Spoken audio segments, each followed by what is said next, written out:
ఈరోజు మంగళగిరికి వస్తున్నా. మంగళగిరి మామూలుగా అయితే ఫస్ట్ టైం, దీనికంటే మంచి సీట్లున్నాయి. మంచి సీట్లుంటే ఎలక్షన్లు వచ్చాయి. నేను ఆ రోజు సజెస్ట్ చేశాను, మంగళగిరిలో ఇంతవరకు మనం గెలవలేదు, ఒకేసారి గెలిచాం. ఎందుకంటే పార్టీని నడిపించింది నేనే కాబట్టి 40 సంవత్సరాల సుదీర్ఘ రాజకీయ చరిత్రలో మొట్టమొదటిసారిగా కోటేశ్వరరావు ఎంఎస్ఎస్ కోటేశ్వరరావు అంటే అప్పట్లో గెలిచాం. తర్వాత గెలవల.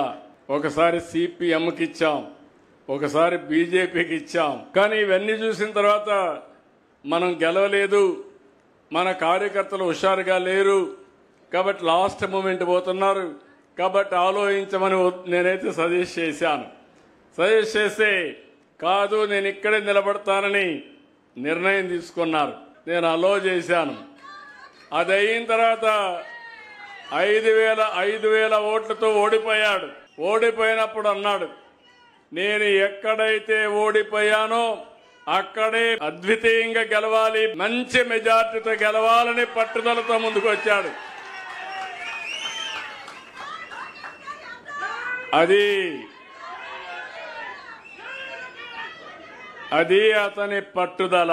మీలో కూడా సమస్యలున్నాయని పారిపోతే సమస్యలే మనల్ని ఫినిష్ చేస్తాయి. ఏదైనా సరే ఒక్కొక్కసారి కలిసి రాకపోతే కలిసి వచ్చే మార్గాన్ని కసిగా పనిచేయగలిగితే అది సాధ్యమవుతుంది. అది లోకేష్ ఈ నియోజకవర్గం నిలబెట్టాడని చెప్పి కూడా నేను మీకు తెలియజేస్తున్నా. అక్కడి నుంచి మీరు చూశారు, 5,000 మెజారిటీతో ఓడిపోయిన కాన్స్టిట్యున్సీ 91,000 మెజారిటీతో గెలవడం అనేది ఒక చరిత్ర.